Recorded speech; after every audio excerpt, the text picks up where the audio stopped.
बिस्मिल्लाहिर्रहमानिर्रहीम। अस्सलाम वालेकुम स्टूडेंट्स।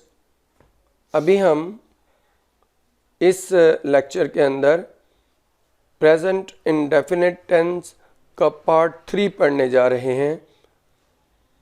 इसके लिए आपने हेडिंग लिखना है golden points for present indefinite tense. Students, यहाँ पर मैं ये बात बताता चलूँ कि ये जो पॉइंट्स हैं ये आपके प्रेजेंट इंडेफिनिट टेंस की हर तरह से परफेक्शन करेंगे। आमतौर पर इन्हें नहीं पढ़ाया जाता। मैंने आप लोगों के नॉलेज के लिए कि अगर आप प्रेजेंट इंडेफिनिट टेंस के बारे में कंप्लीट नॉलेज अगर आप चाहते हैं तो उसकी वजह से ये मैं पॉइंट्स आपके सामने बयान कर रहा हूँ और आपको इंशाल्लाह एक एक पॉइंट ये समझाऊंगा। अच्छा, यहाँ पर यह बात भी ज़रूरी है कहना कि आपने प्रेजेंट इंडेफिनिट टेंस के बारे में ये समझना है कि जब हम ज़माने हाल की आदत या मामूल के तहत कोई काम करते हैं तो प्रेजेंट इंडेफिनिट टेंस को हम उर्दू और इंग्लिश में इस्तेमाल करते हैं। ये मैंने एक जनरल बात की, लेकिन पॉइंट्स इसके कितने हैं? वो 6 हैं। आपने पॉइंट नंबर 1 लिखना है, तमाम यूनिवर्सल ट्रूथ वाले जुमले प्रेजेंट इंडेफिनिट टेंस वाले होते हैं। एग्जांपल्स हैं, the sun rises in the east. देखें स्टूडेंट, सूरज मशरिक से निकलता है। जब से दुनिया बनी है ऐसा ही है कि सूरज मशरिक से ही निकल रहा है। The earth revolves around the sun या the earth moves around the sun. तो देखिए स्टूडेंट, ज़मीन सूरज के गिर्द घूमती है। जब से दुनिया बनी है तब से लेकर अब तक एक ही तरह से ये काम हो रहा है और आइंदा भी ज़मीन सूरज के गिर्द ही घूमती रहेगी। यूनिवर्सल ट्रूथ वो होता है जो जब से दुनिया बनी है तब से लेकर अब तक एक ही तरह से कोई काम होता चला आ रहा हो और आइंदा भी वो काम ऐसे ही होता चला जाएगा। जी, अब चलते हैं नंबर 2 पॉइंट्स की तरफ। जब भी प्रेजेंट इंडेफिनिट टेंस वाले जुमले में लफ्ज़ कभी नहीं आए तो उसकी इंग्लिश नेवर की जाती है, लेकिन कभी डू या डज का इस्तेमाल नहीं किया जाता। यानी फ़िक्रा होता मनफी है और प्रेजेंट इंडेफिनिट टेंस के मनफी जुमले में आपको मालूम है कि डू डज का इस्तेमाल किया जाता है, लेकिन यहाँ पर ऐसा नहीं है।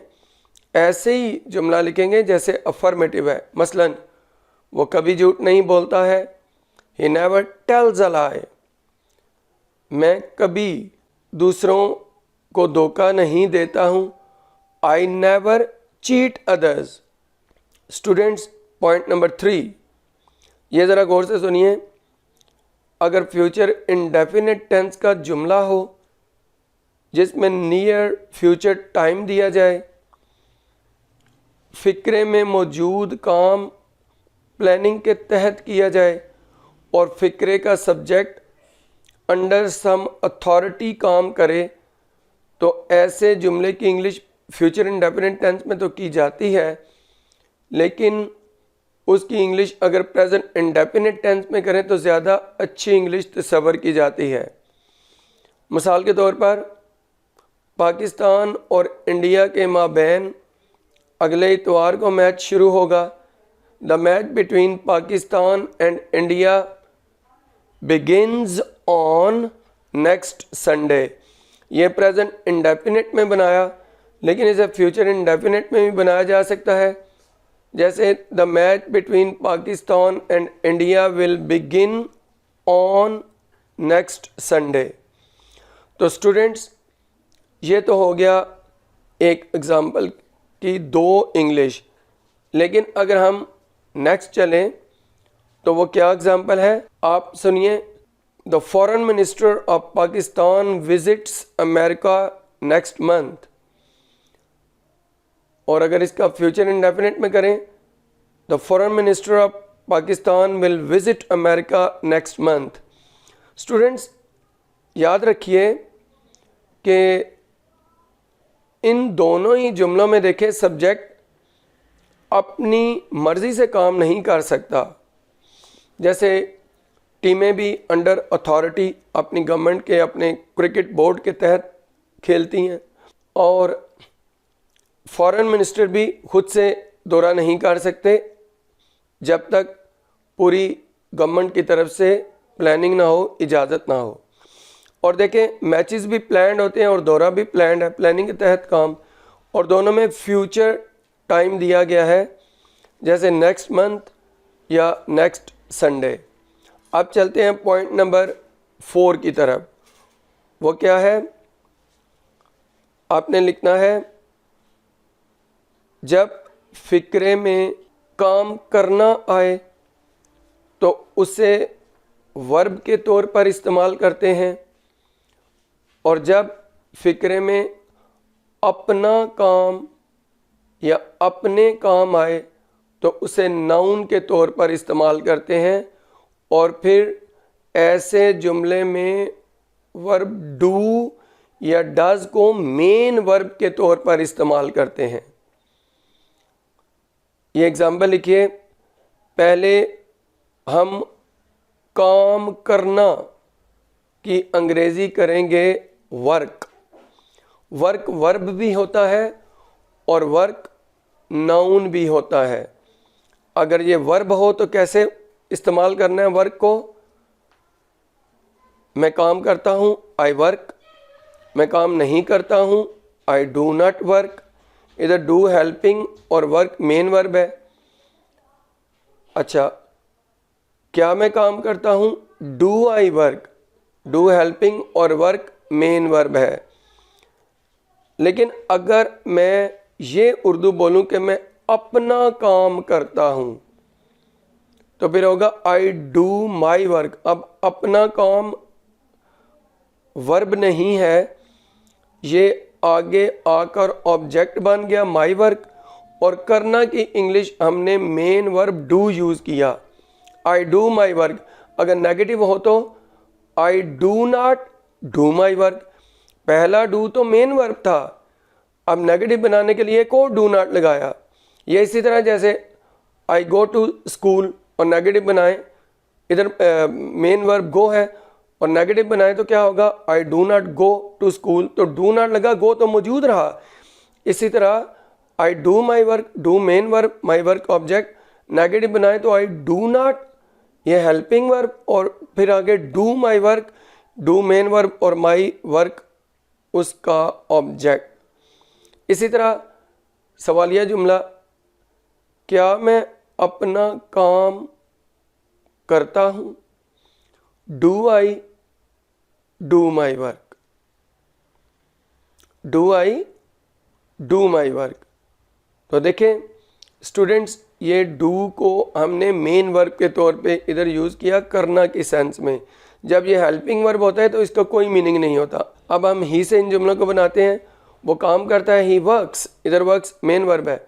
वो काम नहीं करता है, डज नॉट वर्क, इधर डज हेल्पिंग और वर्क मेन वर्ब है। क्या वो काम करता है? Does he work, does helping और वर्क मेन वर्ब है। लेकिन अब आ जाएं, हम क्या करते हैं कि ही के साथ इस तरह जुमले बनाते हैं कि जो मेन वर्ब है वो वर्क ना हो, वर्क ऑब्जेक्ट बने और मेन वर्ब डज या डू इस्तेमाल करें। कैसे?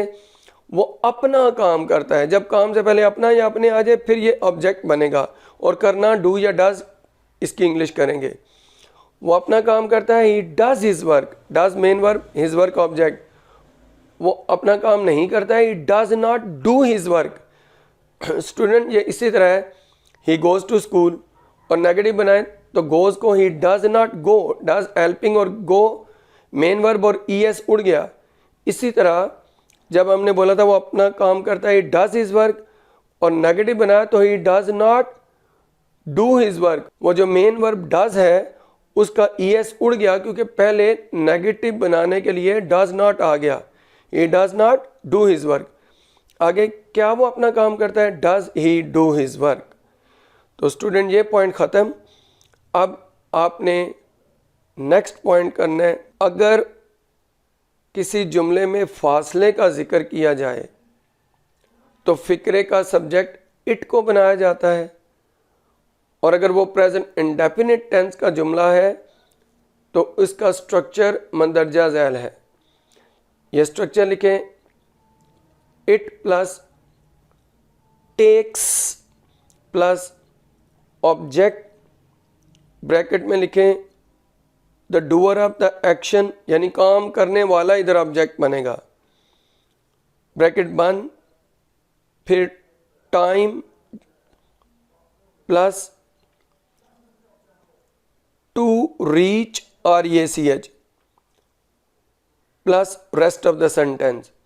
स्टूडेंट ये मैंने जो आपको स्ट्रक्चर लिखवाया, डिस्टेंस की क्या बात मैं कर रहा हूँ, जब ये बताया जाए कि मुझे फ़लाँ जगह पहुँचने में इतनी देर लगती है, मुझे स्टेशन तक पहुँचने में इतनी देर लगती है, या उसे लाहौर पहुँचने में 3 घंटे लगते हैं, इस तरह के जो जुमले होते हैं ये फासले वाले होते हैं, ये उनका स्ट्रक्चर है। अगर नेगेटिव हो तो क्या होगा, लिखें it plus does not plus take plus object, bracket में इधर नहीं लिखेंगे, एक दफ़ा पता चल गया कौन ऑब्जेक्ट होता है, plus time plus to reach plus rest of the sentence. सवालिया स्ट्रक्चर क्या होगा, does plus it plus take plus object plus time plus to reach plus rest of the sentence plus question mark.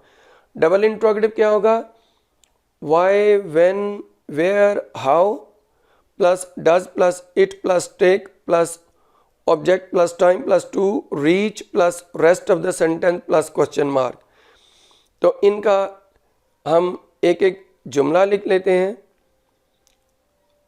Lahore तक पहुंचने में मुझे 3 घंटे लगते हैं, it takes me 3 hours to reach Lahore.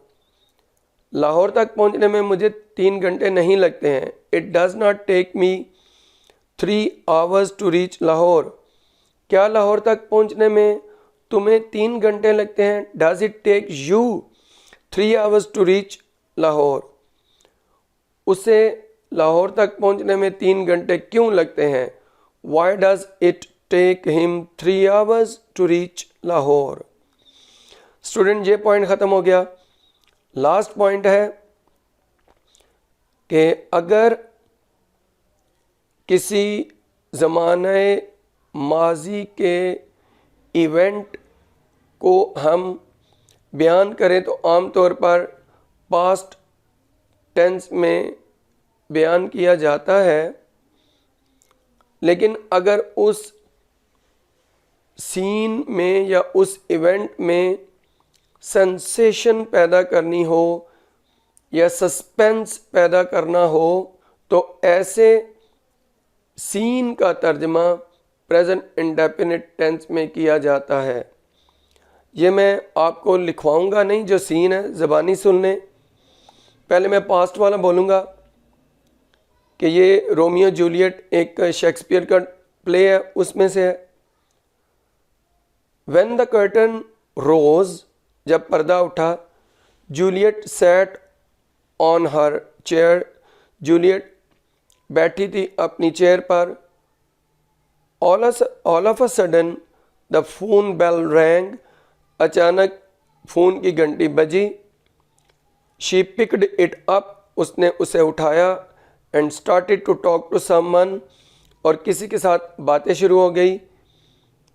In the mean while, इस दौरान, अ मास्क्ड मैन, एक नकाबपोश आदमी ने, जंप्ड इनटू हर रूम, उसके कमरे में छलांग लगाई। व्हेन शी सॉ हिम, जब उसने उसे देखा, शी क्राइड अलाउड, उसने ज़ोर से चीख मारी। एंड ग्रू फेंट, और बेहोश हो गई।